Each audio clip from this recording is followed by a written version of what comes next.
할렐루야, 다소니 매일 묵상 요한계시록 바르게 알기 쉬운 7번째 시간 두 증인이란 제목으로 오늘 묵상 함께 하겠습니다. 본문은 요한계시록 11장 3절에서 13절인데요. 3절만 읽겠습니다.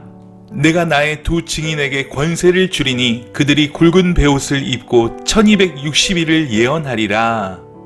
어제의 묵상을 염두에 두시면서 11장의 묵상을 계속 이어나가겠습니다. 함께 성경의 본문을 펼쳐보시면서 말씀을 나누었으면 합니다. 자, 그렇다면 이제 우리의 관심은 두 증인이 누구냐라는 것입니다. 일단 우리가 먼저 알 수 있는 것은 두 증인을 4절에서 두 감람나무와 두 촛대라고 말씀하고 있습니다. 요한계시록에서 하나님이 직접 해석해 주신 말씀에 의하면 촛대는 교회를 지칭하는 것입니다. 그렇다면 일단 두 증인은 교회를 지칭한다고 보아야 합니다. 그러면 왜 하필 두 교회입니까? 앞에는 7교회가 있었고 12이라는 숫자도 있는데 말입니다. 여기서 두 교회는 증거하는 교회를 말씀하기 위한 상징입니다. 예수님께서도 제자들을 보내실 때 둘씩 보내셨습니다. 둘이라는 숫자는 증인의 수입니다. 즉, 교회가 회개하지 않는 세상 가운데서 그리스도의 복음을 증거해야 한다는 것을 말씀하고 있는 것이 두 증인이란 말에 담겨진 내용입니다. 그들은 상복을 입었습니다. 회개하지 않는 세상에 대한 슬픔을 표현하고 있습니다. 겸손과 회개의 모습을 담고 있는 것입니다. 이것은 지금 한때, 두때, 반때를 살고 있는 교회가 어떤 모습이어야 하는가를 말해주는 부분입니다. 교회는 굵은 베옷을 입고 말세의 기간을 지내야 합니다. 겸손과 온유로 옷 입고 죄를 슬퍼하는 거룩한 교회여야 한다는 것입니다. 그 교회에게 예언하는 능력을 주신다고 했습니다. 그 예언하는 능력은 10장에서 두루마리 책을 먹는 것과 연관되어 있었습니다. 그렇다면 감람나무도 역시 교회를 설명하기 위해서 사용된 말이란 점은 확실해집니다.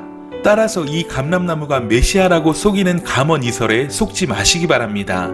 일단 두 감람나무는 교회의 어떤 속성을 설명하기 위해서 사용된 것입니다. 일반적으로 여기 두 감람나무는 스가랴 4장 1절에서 14절을 배경으로 한 것으로 봅니다.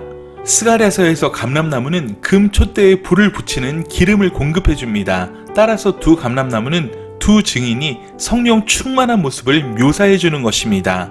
지속적인 성령 충만이 필요하다는 것을 말해 주는 것입니다. 다시 말해 앞서 7교회가 이 땅에 존재하는 교회의 유형을 말한다면 11장의 교회는 이 땅의 교회가 어떤 모습으로 존재해야 하는가를 보여주는 것입니다. 이 땅의 교회는 불신 세상 가운데 말씀을 먹고 다시 예언하되 세상 가운데 그리스도의 복음을 증거하는 교회가 되어야 한다는 것입니다. 그럴 때 하나님은 5절에 그들을 보호해 주시겠다고 말씀합니다. 5절과 6절은 말세의 증인의 사역을 감당해야 하는 교회의 권세를 말해주고 있습니다. 5절에서는 엘리야의 사역과 연관되어 그들의 입에서 불이 나와서 그들의 원수들을 삼켜버릴 것을 말씀합니다. 불에 관한 구절은 열왕기하 1장 10절에서 14절입니다. 6절의 비에 관한 부분도 엘리야 선지자의 사역과 연결되어 있습니다. 열왕기상 17장 1절에서 7절까지 비가 오지 않을 것과 비가 올 것을 예언했던 엘리야 선지자의 사역이 배경이 되고 있습니다. 또한 6절 하반절은 애굽에 대한 재앙에서 물이 피로 변했던 모세의 사역을 배경으로 하고 있습니다. 10재앙을 다 언급하고 있지는 않지만 전체 재앙들을 마음에 두고 사용된 표현입니다. 그러므로 5절과 6절이 말씀하고 있는 것은 교회가 올바른 증인의 사역을 감당하는 한 모세나 엘리야가 지녔던 제사장적 왕적 권위를 부여받게 된다는 그러한 사실을 말해주고 있습니다.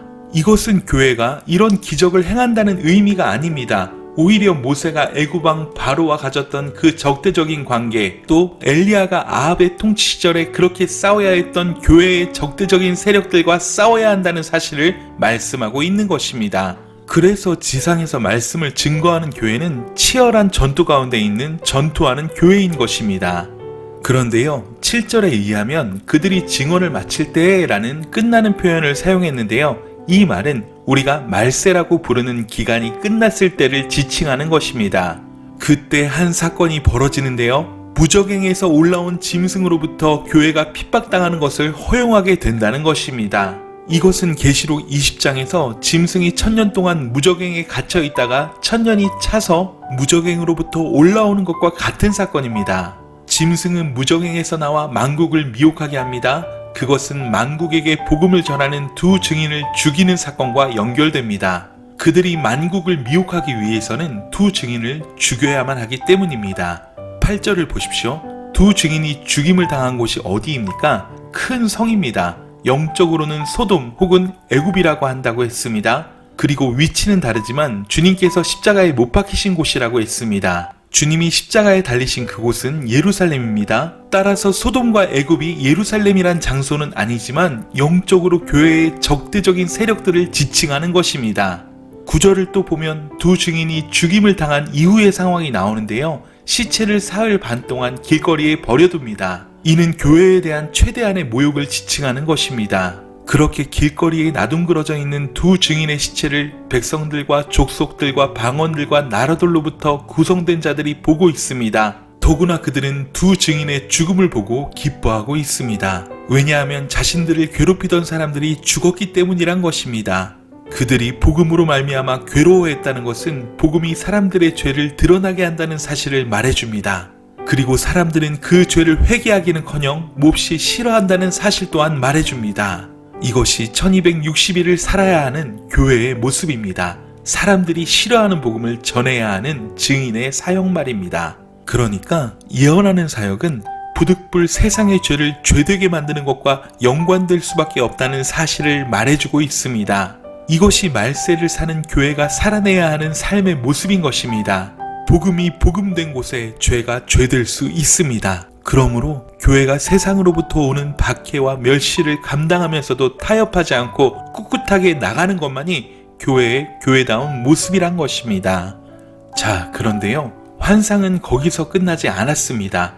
이후의 11절에서 13절이 중요합니다. 하나님의 교회는 소멸되거나 죽은 것이 아닙니다. 3일 반이란 시간은 3년 반이란 1260일을 염두에 둔 것입니다.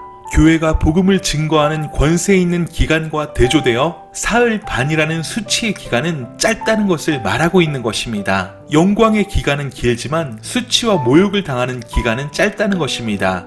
그리고 수치와 모욕의 기간이 끝난 후에 두 증인은 하나님의 생기가 그들에게 들어가서 발로 일어서게 됩니다. 그러자 비로소 구경하던 백성과 방언과 나라들이 두려워하더라는 것입니다. 수치와 모욕을 견딘 교회가 부활하여 승천하는 장면을 보여주면서 세상의 반응을 함께 이야기하고 있습니다. 교회가 부활하여 승천할 때 원수들이 구경하고 그때 큰 지진이 나서 성 10분의 1이 무너지고 지진에 죽은 사람이 7천이라고 했습니다. 그러자 비로소 그 남은 자들이 두려워하여 영광을 하나님께 돌렸다는 것입니다. 이 반응은 9장 21절과 확연하게 대조되는 반응입니다. 바로 이것, 하나님께서는 그렇게 회개하지 않는 세상을 사랑하셔서 교회로 하여금 박해와 어려움 가운데 예언하기를 원하셨던 것입니다. 그것이 심판을 유보하시는 유일한 이유입니다. 여러분, 이 환상이 말씀하고 있는 것이 무엇입니까? 교회가 패배하는 것처럼 보이는 때가 있을 수 있다는 것입니다. 그러나 하나님은 그 교회를 다시 살리십니다. 회개하지 않는 세상에서 복음의 증인을 하나님의 영광을 위해서 사용하신다는 사실입니다. 두 증인이 하나님의 생기에 의해 소생하는 놀라운 광경을 보고 그렇게 강팍하던 세상이 심히 두려워합니다. 그 사건으로 남은 자들이 두려워하여 하나님께 영광을 돌렸다는 것입니다. 그러나 그들이 회개하고 복음을 믿은 것이라고 볼 수는 없습니다. 단지 그 놀라운 광경에 하나님을 두려워하고 영광을 돌린 것입니다. 자, 여러분, 바로 이러한 모습이 교회가 올바른 증인의 사역을 감당한 결과입니다. 10장과 11장의 핵심은 42달, 1260일, 3일 반에 있다고 생각합니다. 이 기간들은 모두 교회가 증인의 삶을 살아야 하는 기간입니다. 교회가 고난을 당하고 박해를 당하여 죽임당한 것처럼 보일 수 있지만 신실한 하나님의 교회는 결코 멸망하지 않는다는 사실을 분명하게 말씀하고 있습니다. 우리 하나님은 두 증인으로서의 교회를 보호하신다는 것입니다. 사랑하는 여러분, 예수님을 믿는 그리스도인들은 악한 세상 가운데 증인으로 보내심을 받은 사람들입니다. 이 땅에 주님이 교회를 세우신 이유는 죄악된 세상에 증인의 삶을 살라고 세우신 것입니다. 성도 한 사람 한 사람이 그리스도의 몸된 교회임을 잊지 마십시오. 저와 여러분이 증인의 삶을 살아야 하는 기간은 단순한 1260일의 숫자에 매여 있는 개념이 아닙니다. 계시록의 숫자들은 모두 중요한 상징임을 잊지 마십시오. 성도가 증인된 삶을 사는 기간은 예수님이 다시 오실 때까지의 말세의 기간입니다. 우리 주님이 언제 오실는지는 아무도 모릅니다. 사실 이 기간은 단순히 나의 생로를 위해서만 사는 그러한 기간이 아닙니다. 먹고 사는 문제에 매인 일반인의 삶이 아니란 것입니다. 진짜 그리스도인은 사명을 위해 살게 됩니다. 만약 저와 여러분이 진짜 그리스도인, 제대로 된 신앙자라면 지금 우리 생의 이 기간이 핍박과 박해의 기간임을 깨닫게 될 것입니다. 또한 앞으로의 인생이 치열한 싸움을 싸워야 하는 그러한 삶이 될 것입니다. 여러분, 이 사실을 꼭 기억하십시오. 그리고 준비하십시오. 그리할 때의 저와 여러분이 이 땅의 삶에서 진정한 승리를 경험하는 그러한 은혜를 누리시게 될 것입니다. 교회가 승리하는 역사를 보게 될 것입니다. 이 마지막 때에 충성된 삶을, 충성된 증인의 삶을 사는 저와 여러분 되기를 간절히 소원하며 오늘 디모데후서의 말씀 한 구절을 읽고 묵상을 마치도록 하겠습니다. 무릇 그리스도 예수 안에서 경건하게 살고자 하는 자는 박해를 받으리라. 내가 이 복음을 위하여 선포자와 사도와 교사로 세우심을 입었노라. 이로 말미암아 내가 또 이 고난을 받되 부끄러워하지 아니함은 내가 믿는 자를 내가 알고 또한 내가 의탁한 것을 그날까지 그가 능히 지키실 줄을 확신함이라. 아멘. 오늘 하루도 강하고 담대하여 승리하세요. 사랑하고 축복합니다. 샬롬.